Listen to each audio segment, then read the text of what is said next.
Oke. Kita mau interview, jadi lu udah yakin, Cok? Yakin. Bisa ngasih gambaran nggak pertama kali lu kenal sabu itu dari kapan, Cok? Dari kuliah. Gue dari kuliah. Cuman waktu itu baru kenal, belum akrab. Baru kenal, belum akrab karena nggak punya uangnya dan aksesnya waktu itu dari orang yang tidak gue kenal. Jadi cuman tahu ada substance namanya sabu, gue coba, udah cuman itu aja perkenalannya. Sampai akhirnya lulus kuliah dan bekerja yang lain-lain tuh nggak pernah rutin, cuman sesekali aja. Jadi cuman kenal gitu doang.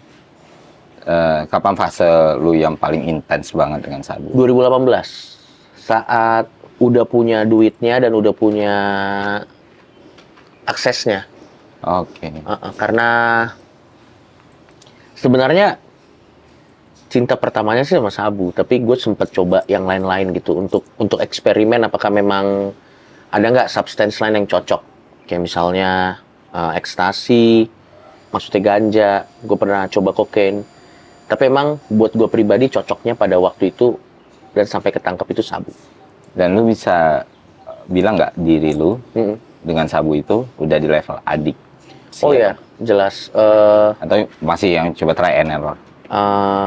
Diri gua sih pada waktu itu menganggap rekreasional. Tapi rekreasional tentunya tidak 3 kali seminggu dong. Iya, rekreasional tidak 3 kali seminggu dong. Dan gue sekali pakai tuh biasanya 1G gitu. Oke. Jadi ya, lumayan. Waktu itu sih tuh kayak diri gua membohongi gua bahwa everything is on control aja. Padahal sebenarnya enggak. Gue udah masuk ke penyalahgunaan dan udah edik lah. Dampak paling destruktif yang lu rasain di itu? Dampak yang paling destruktif tuh kalau fisik ya of course lah ya. Perlu waktu untuk bisa mengkalibrasi kembali badan gua supaya bisa berfungsi normal seperti orang pada umumnya. Konkretnya tuh apa? Konkretnya ya kayak gue jadi gampang capek, atau paru-paru gue juga ada jadi tidak seprima dulu sebelum gue pakai drugs. Bahkan gigi-gigi gue ada beberapa rontok. Untung gue udah selesai kan. Nggak sepanjang itu makanya. Beberapa gigi gue ada yang rontok. Tapi yang paling destruktif sebenarnya hubungan sama orang lain ya. Karena saking asiknya kita dengan dunia itu, kita dengan sadar pada saat itu ngekat hubungan kita dengan orang-orang di sekitar kita gitu. Dengan alasan sebenarnya pada waktu itu kita tidak mau melibatkan orang lain ke dalam permasalahan kita. Karena kan kalau ada yang tahu tapi tidak melaporkan itu ada pasalnya lagi, Fer. Gitu. Jadi pada saat itu lebih baik orang nggak tahu lah supaya dia juga tidak terkena permasalahan ini gitu. Pikiran gua. Dan yang kedua adalah udah terlalu asik dengan dunia kita sendiri pada saat pakai drugs. Jadi ya kita tidak mau melibatkan orang lain untuk masuk ke dalam situ gitu. Yang which is sebenarnya itu bahaya karena kita nggak akan pernah bisa stop sama drugs tanpa bantuan orang lain kalau kadarnya sudah separah itu. Gitu. Oke, ini menarik sih. Karena gue kan kenal lu setelah lu selesai rehab ya. Dan gue nggak tahu lu dalam situasi itu kayak gimana. Cuma kan gue dapat testimoni dari beberapa orang yang kenal lu. Sebut aja misalnya kayak Habib Jafar, Om Ded, dan lain sebagainya. Dan beberapa di antara mereka tuh ngomong kalau Coki itu di masa Coki yang mereka tahu, Coki yang menarik diri dari pergaulan sosial waktu itu. Coki yang gak suka nongkrong atau ngobrol sama orang, kerja langsung balik. Dan Muslim pun sempat confirm itu di podcast kan. Nah ketika gue kenal lu, nggak gitu deh. Maksudnya Coki bahkan sangat talkative, sangat enak buat diajak ngobrol. Entah ini orangnya kah, kan nggak tahu juga. Tapi drugs waktu itu mempengaruhi itu nggak? Ya, karena 2 poin itu. Yang pertama, karena kita sudah terlalu asik dengan dunia kita sendiri, sehingga kalau pekerjaan kita sudah selesai, tanggung jawab kita udah selesai, ya udah pengen balik lagi ke situ gitu.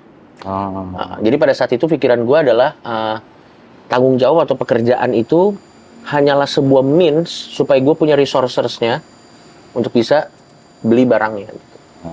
Jadi sehingga saat tanggung jawab gue udah selesai, gue udah dapet fee-nya, ya sudah, tugas gue ya udah selesai. diskusi, membangun koneksi atau berkenalan atau bergaul itu opsional gitu. Jadi tapi di satu sisi jadi purpose lu kerja ada bentuknya ya, itu pokoknya. Ya, salah satunya. Oke. Yang mana sebenarnya kalau itu tidak di-cut, nanti lama-lama tujuan hidup kita jadi itu. Sedikit demi sedikit. Drugs itu kan sebenarnya kita bisa aja bilang drugs itu rekreasional, tapi memerlukan disiplin diri atau bahkan hampir sulit dan hampir tidak mungkin untuk bisa mengkontrol itu tetap di kadar rekreasional tanpa bantuan orang lain gitu. Oke. Nah ini yang menarik nih. Ya. Ini sorry Cok. Gue ngikutin konten lu kan juga udah lama ya. Dan salah satunya lu bahkan podcast waktu sama BNN sebelum lu ketangkap. Ya. Itu lu posisi lagi high atau? Basian, itu lagi basian. Serius? Bahkan ketika lu tahu lu bakal podcast sama BNN, seadiktif apa lu dulu? Karena pada saat itu, ya gimana ya, kalau lo tanya alasan logis dari keputusan-keputusan saat masih dalam pengaruh narkoba, itu nggak ada jawabannya. Okay. Itu salah satu yang nggak ada jawabannya. Oke, iya. Cuman pada saat itu, untungnya gue udah stop. Karena drugs itu tuh pelan-pelan. Awalnya mungkin dari rekreasional, nanti lama-lama tanpa drugs kita tidak bisa maksimal, nanti lama-lama tanpa drugs kita tidak bisa produktif, nanti lama-lama tanpa drugs kita tidak bisa happy, nanti lama-lama tanpa drugs kita tidak bisa hidup, sampai lama-lama ya semuanya it's all about drugs gitu. Nah, itu setiap orang dari fase yang pertama sampai fase yang kesini tuh beda-beda prosesnya. Ada yang cepat, ada yang lama. Lu termasuk yang cepat? Gue termasuk yang cepat karena memang gue juga nggak ada remnya sih waktu itu. Ini Jok, kan gue tahu nih lu udah clear sekarang, udah clean, udah bersih. Tentu tapi itu kan bukan perkara yang mudah. Maksudnya pasti lu punya coping atau pengganti atau hal yang lu coba untuk distraksi dari desakan dan pengaruh ke situ. Nah, di diri lu apa? Pada akhirnya sih sebenarnya ada banyak ya faktor yang bikin akhirnya gue untuk memutuskan untuk udah selesai lah gitu ya. Yang pertama tentunya gue ingin diingat sebagai apa gitu. Sayang sekali potensi yang gue miliki atau mungkin ada orang lain yang lagi punya masalah yang sama yang lo miliki gitu tidak akan diingat, tapi lo cuma akan diingat sebagai edik di akhir hidup lo juga. Kayaknya itu sesuatu yang menakutkan gitu. Kayak itu banyak terjadi di seniman kan. Banyak mereka pilihan hidupnya overshadow talent mereka gitu. Ketimbang karya mereka yang diingat, tapi padahal sebenarnya karyanya bagus-bagus. Iya. Orang lebih ingat behavior mereka dan lu nggak mau di posisi. Iya, jangan sampai deh gitu. Karena saya kan tidak percaya akhirat ya. Kalau akhirat sudah tidak percaya, legacy yang ditinggalkan begitu, kayaknya wer-wer banget. Gitu. Dan ternyata itu motivasi yang cukup untuk bikin lu berhenti. Itu salah satu. Itu yang pertama satu. Yang kedua alasannya adalah ternyata setelah gue sober, gue lagi dalam keadaan punya akal sehat. Ternyata masih banyak hal-hal yang pengen gue kejar gitu. Dan drugs ini akan memperpendek life expectancy gue kalau gue masih tetap pakai gitu. Jadi udah ngerasain semuanya juga. Gue udah 36 dan time is running out ya. Tanpa drugs aja umur kan kita nggak ada yang tahu ya. Apalagi pakai drugs kita cepet-cepetin gitu. Jadi kayaknya udah deh. Dan ada beberapa faktor lain kayak misalnya ternyata sekarang. Tapi waktu pertama kali sober itu emang bosen, Fer. Pertama kali sober emang bosen. Kayak kesenangan kita itu kayak udah nggak ada lagi gitu. Cuman lama-lama berarti emang hidup tuh bosen gitu. Kalau lo hidup untuk diri lo sendiri. Kalau lo hidup untuk diri sendiri emang hidup emang bosen. Makanya akhirnya gue udah mulai sedikit demi sedikit punya tanggung jawab supaya hidup tuh bukan tentang diri gue doang gitu. Dulu tuh gue punya duit, tapi gue lebih memilih kayak misalnya tinggal di apartemen yang bulanan gitu. Jadi gue tidak ada tanggung jawab KPR misalnya. Sekarang kan gue udah mulai memberikan diri gue tanggung jawab dari mulai yang kecil sampai yang sedikit demi sedikit makin besar gitu. Sehingga hidup tuh juga bukan tentang diri kita sendiri aja, tapi hidup udah ada tanggung jawabnya. Kayak misalnya punya anjing tuh terdengar lucu sih memang, tapi itu salah satu yang bikin kita aduh gue harus ngajak dia vaksin lagi nih gitu. Iya. Karena kalau hidup untuk diri sendiri nanti kosong. Kalau hidup untuk orang lain, untuk pasangan lo atau untuk anak lo mungkin, atau untuk karya lo, atau mungkin untuk apa lo, nah itu jadi ada rasanya gitu. Nah itu perlu waktu untuk gue menyadari itu. Terlambat sih sebenarnya, harusnya itu bukan pelajaran orang umur 34 tahun waktu itu, tapi ya lebih baik terlambat lah daripada enggak terlambat lah. Sangat-sangat tidak terlambat lah. Menurut gue ya. Ya kalau bercandaannya orang-orang, jadi gini loh, Cok, sebenarnya hidup gitu. Oh begini ya, gue bercanda. Tapi lu udah pernah ngomong ini di YouTube nggak? Podcast atau? Ya kalau mereka konten-konten yang lain sih lebih tertarik siapa cepunya, gitu-gitu. Siapa sih? Dedi ya? Bukan, bukan. Kalau Dedi sih, tapi menurut gua cepunya menurut gua ya ketenaran gua sendiri. Maksud gua sebenarnya paling enak tuh pakai narkoba. Kalau lo orang yang punya fame terus lo pakai drugs, pasti persentase lo dicepuin tuh sangat tinggi gitu ya. Tapi gue nggak peduli lagi siapa cepunya lah, udah nggak penting. Iya, udah lewat banget. Jujur ya, pernah nggak? Kan di masa sekarang kan lu far better ya, jauh lebih terkontrol, jauh lebih oke gitu. Ya. Pernah nggak terbesit keinginan untuk balik? Gue mau nyoba lagi and then, kalaupun nggak lu lakuin, apa yang menghentikan? Kalau itu selalu terbersit sih, selalu terbersit pengen balik-balik itu selalu terbersit. Cuman saat keinginan itu terbersit, biasanya yang gue lakukan, gue selalu ingat jangan nge-push keberuntungan lo berkali-kali gitu. Gue rasa gue cukup beruntung lah, terlepas dari apa yang pernah terjadi, penerimaan orang ke gue lumayan oke. Dan itu terbukti dan itu terbukti dari banyak pencapaian yang gue capai lah, karir dan yang lain-lain lah gitu. Kayaknya kalau dicoba sekali lagi belum tentu gitu.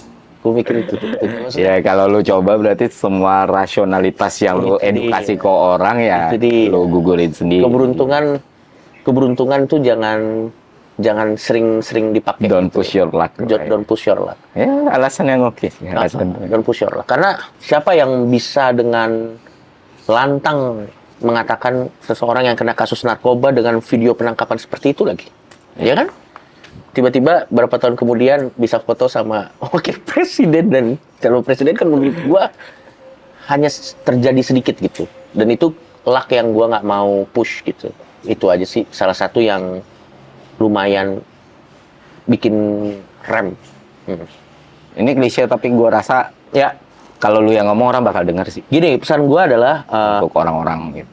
Ya, gua bukan siapa-siapa ya yang punya wewenang dalam hidup lo untuk mendikte lo mau bereksperimen dengan apa gitu. Ya, ini hidup lo, lakukan sesuai dengan apa yang lo mau. Ingat aja, semuanya ada bayarannya gitu. Ada yang bayarannya kontan di depan, ada yang bayarannya mungkin lo nggak bayar apa-apa sekarang, tapi nanti dibayarnya dirapel tuh di belakang gitu. Nah, ingat aja itu. Semua tindakan ada konsekuensinya, dan kalau mau belajar dari apa yang terjadi sama gua dan mau dengerin gua, mendingan jangan deh. Itu aja sih. Mendingan jangan. Karena kalau lo harus dapat pelajarannya dari mengalami sendiri, terlalu mahal. Waktu, reputasi keluarga, habis itu kesehatan lo, kehidupan pribadi, belum lagi stigma masyarakat yang which is ini bisa satu podcast sendiri nih gitu. Jadi menurut gua, daripada lo harus menemukan pelajaran yang sudah ditemukan teman-teman, salah satunya gua, dengan mengalami sendiri, nggak wise deh. Kan udah ada gua, percaya harganya terlalu mahal, lebih baik jangan. Ya lakukan, masih banyak hal-hal lain yang legal yang bisa lo lakukan di Indonesia ini yang bisa jadi apa ya, kesenangan yang sehat juga kok. Kayak gitu. Nggak worth